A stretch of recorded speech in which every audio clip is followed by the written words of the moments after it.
Good morning. तर मी आता फटाफट रेडी होते ऑफिसला जाण्यासाठी, कारण कॅबवाल्याचा कॉल आलेला आहे. 4:30 वाजलेली आहेत, आपली कॅब येण्याचा वेळ झालेली आहे.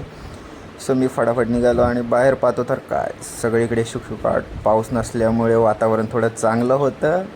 सो मी निघालो आणि पाहतो तर काय आपले नेहमीचे मित्र तिथे काही जण झोपले आहेत, काही खेळत आहेत. तितक्यात माझी कॅब आली. सो मी कॅबमध्ये बसलो आणि गेलो ऑफिसच्या दिशेने. ऑफिसमध्ये पोचलो, पाहतो तर MTV अगेन. आज काम जास्त असल्यामुळे जास्त काही रेकॉर्ड नाही करू शकलो ऑफिसमध्ये. तर ऑफिस सुटून नंतर घरी निघालो. ट्रेन मिळाली, कुर्ल्याला उतरलो. कुर्ल्याला पाहतो तर काय अरेच्या बेलापूर गाडी यार. तितक्यात बेलापूर गाडी आली, कारण आज पनवेल ट्रेनला कदाचित उशीर होणार होता. त्यामुळे मग मी फटाफट चढलो बेलापूर ट्रेनमध्ये आणि बेलापूरला उतरलो.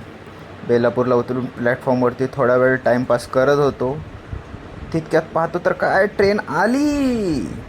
मग काय फटाफट गेलो ट्रेनमध्ये आणि जाऊन सर्वात पहिले तर बसायसाठी जागा पकडली, कारण बसायला खूप आवडतं. तितक्यात पनवेल स्टेशन आलं. पनवेलला उतरलो. TC काकांनी नियमाप्रमाणे अडवलेलं, परंतु पास दाखवून मी फटाफट निघालो. स्टेशनच्या बाहेर रिक्षामध्ये जाऊन बसलो, कारण आज जायचं होतं मला गावाला. तर रिक्षातून उतरून लगेच गेलो घरी. घरी गेलो, दरवाजा उघडला, पाहतो तर काय रूममध्ये कोणीच नाही आहे, कारण सगळे नियमाप्रमाणे कामावर गेलेले आहेत. सो मी लाईट लावली आणि टाईम चेक केला. 12 तास. काय करणार, पण काही प्रॉब्लेम नाही. आज जायचं आहे मला गावाला. सो मूड फ्रेश करून गेलो मी आज नाश्ता करायला. फटाफट नाश्ता संपवला आणि रूमवरती गेलो, कारण आज जायचं होतं गावाला. सो ट्रेन पाहतोय 7:30 आणि 8:30, 2 ट्रेन होत्या. मला जायचं होतं 8:30. आत्ता वाजले आहेत 7:30. जवळपास 1 तास आहे माझ्याकडे. तर मी निघालो पुन्हा एकदा ऑटोमध्ये बसून गेलो स्टेशनला. तिथे जाऊन पाहतो काय ट्रेन लागलेली आहे. अरेच्या, ही कदाचित रात्री 7:30 वाजता जी ट्रेन जाते ती होती.